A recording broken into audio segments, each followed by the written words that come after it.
कामना को पहचानना सीखे और जहां काम अंदर आवे तत्काल उसको नष्ट करना सीखे। नष्ट करने का उपाय है नाम कीर्तन, भगवत गुणवाद, सत्संग, श्रवण। किसी संत के समीप तत्काल बैठ जाओ, किसी साधक के समीप और चर्चा करने लगो। काम की नहीं, भगवत चर्चा। ये भी बताने की जरूरत नहीं कि मेरी स्थिति गड़बड़ है, थोड़ा मुझे कुछ नहीं, उसकी चर्चा नहीं। अगर ऐसा बोले तो उसकी सत्ता दृढ़ होगी। शांत, थोड़ा मन विक्षेप में आया, ऐसा लगा कि आपसे वार्ता करें तो थोड़ी देर आप सुनाइए, गोपी गीत सुनाइए, आप चतुरासी जी का थोड़ा कुछ, आप कुछ प्रभु के विषय में कोई सिद्धांत की चर्चा, सत्संग लगा दीजिए, सत्संग सुनने लगिए, एकांत से हट जाइए, बाहर मैदान में आ जाइए। तो किसी भी तरह से आपको उस समय बदलना है, चिंतन बदलना है। भगवान ने काम की 3 अवस्थाओं का वर्णन किया। ये वर्णन करना केवल आपको पहचान बताने के लिए है। कामना शब्द बोलने में देर लगती, बढ़ने में देर नहीं लगती। इतनी तीव्रता से वो प्रथम से दूसरी, दूसरी से तीसरी, और वो क्रिया में उतार देगा। इसीलिए हानि हरिवंश के नाम अंतर पड़े, लाभ हरिवंश उच्चरत वाणी। नाम चल रहा है तो विवेक ठीक है, वो बचा लेगा आपको। कामना के बढ़ने में देर नहीं लगती। कामना बढ़ने पर फिर कोई विचार की गुंजाइश नहीं रह जाती। अनर्थ परंपरा चल पड़ती है। पाप, संताप, दुख, कामना। फिर ऐसा कि आप 100 बार कसम खाएंगे, फिर वहीं फिसल कर खड़े हो जाएंगे। देख लीजिएगा, 1000 बार प्रतिज्ञा करेंगे, एक नहीं 1000 बार, और काम वहीं रौंद के गिरा देगा। पक्का।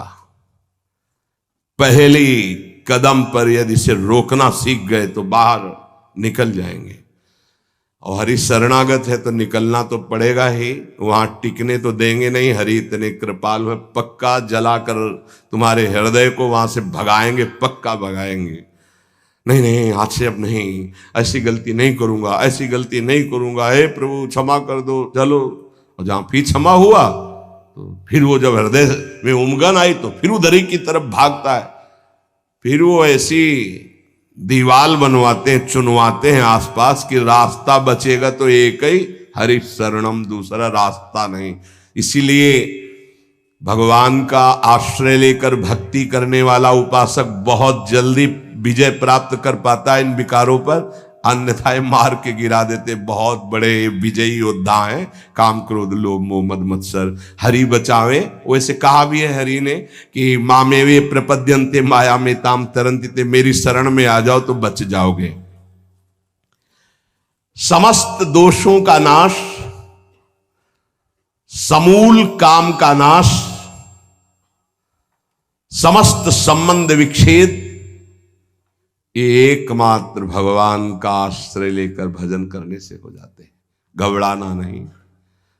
प्रार्थना है अपनी तरफ से, 1000 बार फिसल जाए तो 1001 बार भी हिम्मत रखें, पड़े ना रहें। आखिरी श्वास तक हम बाजी जीतने की कोशिश करेंगे, क्योंकि ये खिलाड़ी किसी और के नहीं, हरि के ही हैं। ये काम, क्रोध, लोभ, मोह, मद, मत्सर ये किसी और की सामर्थ्य से सामर्थ्यवान नहीं, मेरे स्वामी की ही सामर्थ्य से सामर्थ्यवान है।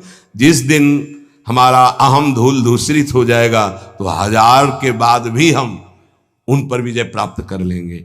इसलिए किसी भी स्थिति में कोई भी उपासक निराश तो होवे ना। प्रशंसनीय वो है जो इस समय विकार से लड़ रहा है, हर विकार को रौंद रहा है और अपने हृदय की मलिनता को सामने रख रहा है। कौन है हृदय की मलिनता को रखता है? प्रशंसनीय वो है इस समय जो अपने जीवन को संभाल ले। भगवान की असीम कृपा है उन उपासकों पर जो यौवन अवस्था को पवित्र करके चला रहे हैं। सातरति सातरति सा लोकांतारति। आप प्रभु के लिए इतनी जलन सह रहे ना, वो बहुत कृपाल है, वो देख रहे, एक एक सेकंड का हिसाब होगा।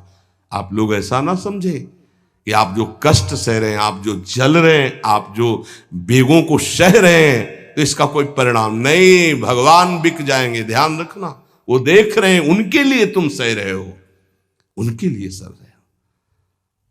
समस्त विषयों का आक्रमण साधकों के हृदय में होता है। वो क्या जाने विषयी पुरुष, जो मनाया सो खा लिया, जो मनाया देख लिया, जो मनाया भोग लिया, जो मनाया सूंघ लिया।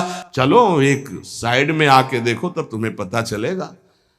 इसलिए हमारी प्रार्थना मानना, कभी भी किसी भी स्थिति में उदास, निराश और कदम पीछे मत हटाना। आखिरी श्वास तक योद्धा दुश्मन को परास्त करके विजय श्री की आशा रखता है। और हमारी आशा इसलिए पूरी होगी कि हमारे साथ प्रियालाल है। नागरी दासी जन्म जितायो, बलिहारी बलिहारी। ये क्या जाने, ये तो जरा सा छींक दोगे तो तैयार हो जाएंगे हो हल्ला मचाने में। ये साधना जानते हैं क्या? ये चढ़ाई चढ़े हैं क्या? कि फिसलने वाला कितना मेहनती होता है, जो चढ़ के जाना चाहता है फिसल रहा है, उसे कौन जानता है।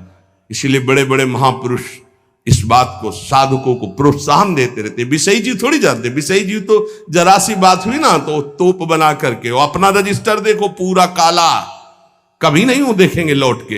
हाँ, एक बिंदु अगर कहीं छिट्टी आ गई है ना तो हो हल्ला मचा देंगे। साधक ऐसा, साधक है। 1000 बार परास्त होने पर भी हमारा वो उदासीपन नहीं आना चाहिए, निराश नहीं होना चाहिए। चूक गए, इस बार भी चूक गए, आगे बढ़ेंगे, रौंदेंगे हम हरिनाम के बल से। हाँ, हरसि हरिनाम जपत जय। निराशा नहीं आनी चाहिए अंतिम श्वास तक, क्योंकि युद्ध किसी साधारण से नहीं हो रहा। भगवान की शक्ति से संपन्न ये षड विकार हैं, कोई छोटे मोटे। भगवान के पुत्र बने जाकर कृष्णावतार में प्रद्युम्न कौन है? कामावतार, साक्षात काम प्रद्युम्न के रूप में अवतरित हो, भगवान के पुत्र रूप में। ये भगवत शक्तियों से संपन्न है। तो भक्त के ऊपर क्यों आक्रमण करते हैं? उसके अहंकार का नाश करने के लिए, शरणागति पुष्ट करने के लिए। यह अनुभव की बात कह रहा हूं। शरणागति में जहां कच्चाई होती तो वीर योद्धा घेरते हैं आसपास, तो हमारा मन भागता है प्रभु की शरण। त्राहिमाम, तो कहते आओ, हम ही ने तो लगाया है इनको, नहीं हम ना लगाते तो तुम अहंकार से फैल जाते। आओ, सच्ची कह रहे हैं, काम क्रोध लोभ हमारे बड़े सहायक हुए। जब जब ये तीर कमान संधान किए तो भाग पड़े अपने लोग, हरीश शरणम, क्योंकि दूसरा रास्ता ही नहीं है। तो प्रणाम है इनको कि इन्होंने भगवान की शरणागति पुष्ट की, इन्होंने भगवान का आश्रय दिलाया। अगर ये जलाते नहीं तो इधर आना ही नहीं होता। और ये भगवत शक्ति से संपन्न बच सकता है तो भगवत शक्ति संपन्न ही बच सकता है, दूसरे की सामर्थ्य नहीं। हजारों बार यदि हारेंगे तो हमारे अंदर कहीं अहंकार है, इसलिए नहीं। अहंकार रहित पर इनका कहीं किसी भी तरह का प्रभाव नहीं होता। तो अहंकार रहित करने के लिए भगवान इशारा कर देते। देखो प्रश्न करके, तो क्या भगवान भ्रष्ट कराते हैं? वो कहते हैं नामे भक्ता प्रणश्यति, किसी भी स्थिति में मेरे भक्त का नाश नहीं होता। भगवदाश्रय, नाम जप और बहुत सावधान।